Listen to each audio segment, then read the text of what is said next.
You guys have any questions before we move on? Anything you want to chat about? No, we good? Yes, sir? Do you think that like reparations should just go to like one like group, or like should it target like people that are in the same kind of like socioeconomic like group? Because That's an interesting question. What do you mean by that? well, like there are like white people that have like been disenfranchised like recently, like Recently is the key. Recently is the key. The country like deindustrialized, right? So like a lot of people in like manufacturing jobs and stuff, like Right. areas were affected. But by so to your question, I think you have to understand what the word reparations means first.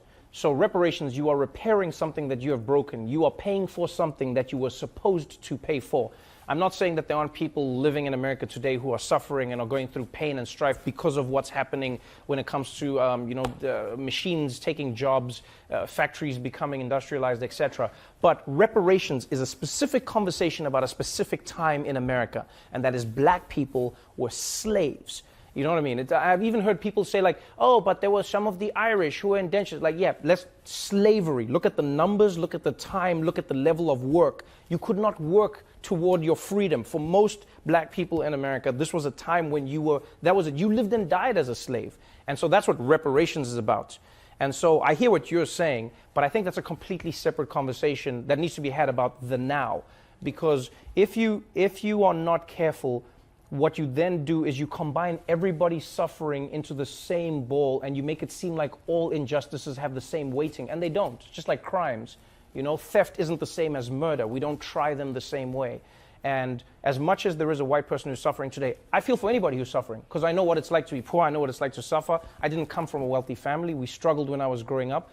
But I also understand that there are levels of that suffering.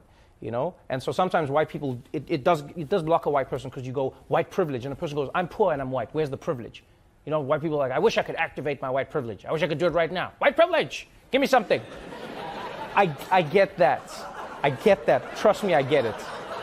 It is hard to accept that you have benefits because of the color of your skin if you cannot see the benefits that you have. But the thing I try to explain to a person is, think of it more like golf. Don't think of it as privilege, then think of it like a handicap. Right? In golf, they acknowledge that you are in a position where you need so many advantages to be competitive in the game. Right? So what they say is you have a handicap of 15, so that means like you're going to be hitting from this tee and you get more chances to get the ball in, because we understand the position you're in.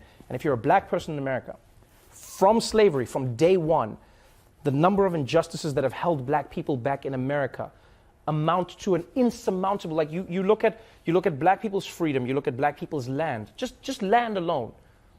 The amount of wealth you can acquire over time if you own land is exponential, because you have the land, you have the fact that you can borrow based on the land, you have the fact that you can use the money that you have borrowed to grow more wealth, you can use it to grow your family's wealth. Just taking that away from black people alone is crippling them. And so you combine that with slavery, and then you look at Jim Crow laws. You didn't let black people in America live in the areas that they wanted to live in. They couldn't get loans from the banks that they wanted to get loans from. And then on top of that, when they started getting the loans from American banks were found to be giving them higher interest rates, when in fact they were the same risk as many of the other races that they were giving loans to. So when you combine all of those things, I think it's safe to say that black Americans have a conversation that they need to be having with the United States. Doesn't involve me, doesn't involve white people, it's like, yo, American government, meet the black people.